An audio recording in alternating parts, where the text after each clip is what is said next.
के अधिपति हैं दक्ष प्रजापति, उनको देवताओं का अधिपति बना दिया गया। तो देवताओं ने क्या एक सम्मान समारोह रखा गया। कोई नेता पार्टी को जब जीत करके आता है तो लोग मिलकर के एक सम्मान सभा रखते हैं, उसको सम्मानित किया जाता है, सम्मान देते हैं। महाराज सती मैया ने कहा, हे देव, आप मेरे पिताजी के सम्मान समारोह में जा रहे हैं, आप जाइए और सब मुझे बताना मेरे पिताजी का सम्मान समारोह में क्या क्या होगा, कैसा हुआ, सारा वृत्तांत मुझे बताना। भगवान महादेव गए। प्रयाग की भूमि पर सभी देवताओं के द्वारा दक्ष प्रजापति को सम्मान का समारोह रखा गया।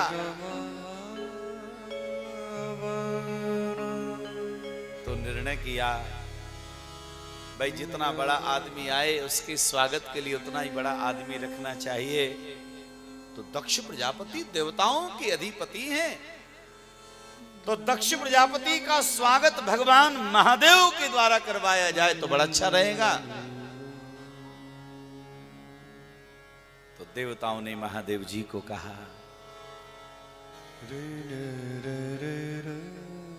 हे देव, ये जयमाल लीजिए और दक्ष प्रजापति के सम्मान के लिए सबसे पहला जो स्वागत है वो आपके द्वारा हो।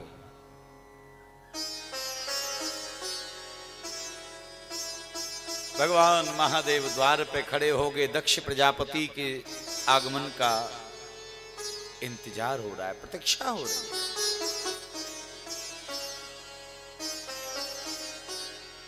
दक्ष प्रजापति लेट होता गया और भैया वो इतना लेट हो गया कि सीधे महाराज 8 पहर हो गए। माला भी कुमलाने लगी है। मेरे महादेव जी ने भृगु जी को बुलाया और कहा, भृगु जी तुम ऐसा करो, ये माला तुम ले लो और मैं अपने नित्य कर्म के लिए जाना हूं, भगवान का थोड़ा ध्यान कर लेता हूं। दक्ष प्रजापति की प्रतीक्षा 8 पहर से हो रही है, अगर वो आ जाए तो ये माला मेरी ओर से पहना देना, मेरी ओर से तुम प्रतिनिधि हो। भैया जैसे ही महादेव जी ने माला को भृगु जी को दिया, महादेव जी पीछे मुड़े, उसी समय दक्ष प्रजापति आ गया।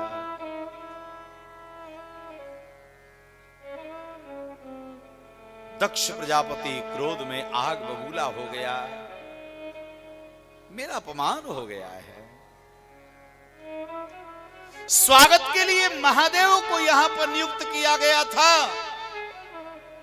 अब ये माला भृगु के हाथ में कैसे आई? बोले बाबा उतनी में ही आ गए और कहा, हे धर्म पिता, हे प्रजापति, हे महाराज, मैं यही था, बहुत समय से आपकी प्रतीक्षा कर रहे थे और मैं जैसे ही मुड़ा आप आ गए। अब लाइए ये मैं आपको स्वागत कर देता हूं। जैसे ही महाराज सम्मान के लिए माला बढ़ाने लगे, दक्ष प्रजापति ने कहा, नहीं, अब मैं ये स्वागत स्वीकार नहीं कर सकता, कोई यज्ञ नहीं होगा।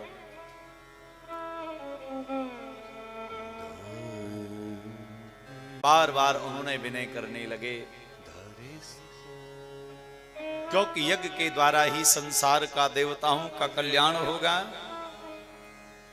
लेकिन दक्ष प्रजापति तो भरा हुआ बैठा था भगवान महादेव के प्रति। अब तो महाराज बस बुरा भला कहने लगा, मैं तो पहले ही जानता था। हे शमशानवासी निरपत्रयोऽहम्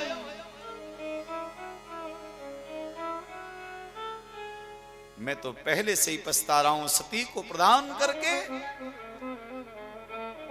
और जो भोले बाबा के लिए शब्द कहे दक्ष प्रजापति ने, महाराज पाखंड, हे पितामह यज्ञ हो जाने दीजिए।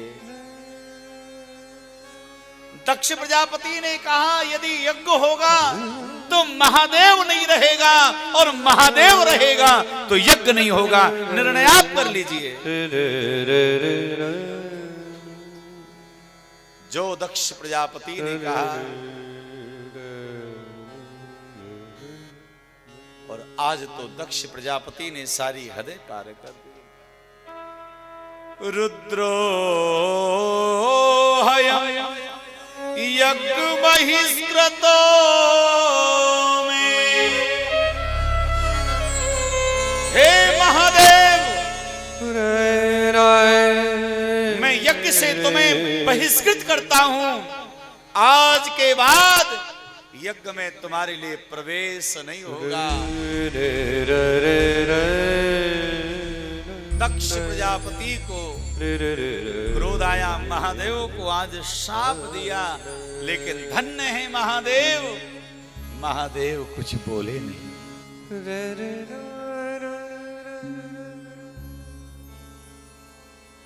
जैसे भगवान महादेव तो शांत रहे, लेकिन भगवान महादेव का गण जो नंदी है, महादेव का अपमान सहन नहीं कर सका।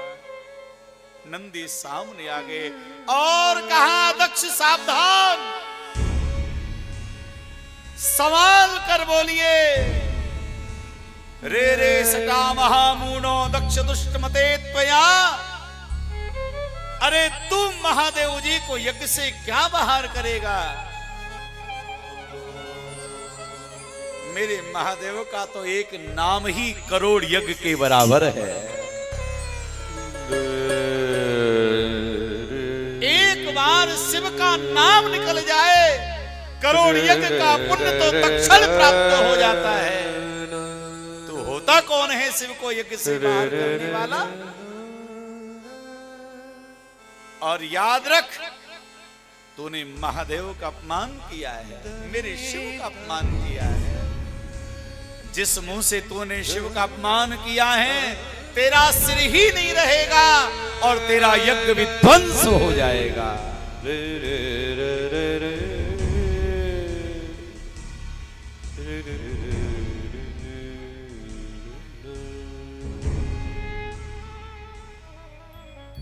जो कहा मेरे महादेव ने कहा कि ये तो सब यहां पर अनर्थ हो जाएगा, सभी गणों को साथ में लिया, चलने लगे। लेकिन याद रखो भैया,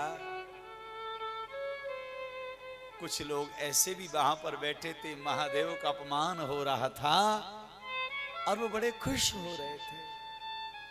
वाह वाह वाह, अब मजा आया।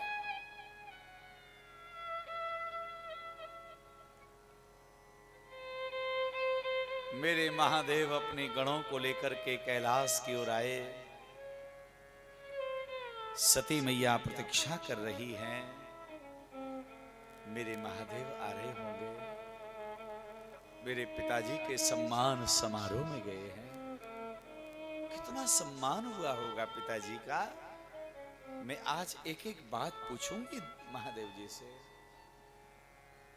भगवान आए, मैया ने बहुत आदर दिया। सती मैया ने कहा, देव जरा मुझे बताओ मेरे पिताजी का वो सम्मान समारोह कैसा रहा? किन किन देवताओं ने किस किस? महादेव जी जानते हैं। उन बातों को सती को बताने से कोई लाभ नहीं है। हे महादेवी, बहुत अच्छे से संपन्न हो गया। और सती, बहुत लंबी यात्रा से आ रहा हूं, मैं कैलाश के उच्चतम शिखर पर थोड़ा विश्राम कर लेता हूं और एक प्रार्थना है, कुछ समय के लिए आप यहां रहो और मैं ध्यान करके शीघ्र ही लौटूंगा। समय अवधि महादेव जी ने नहीं बताई और भगवान कैलाश के उच्चतम शिखर पर बैठकर और मेरे प्रभु राघव जी का ध्यान रखने लगे।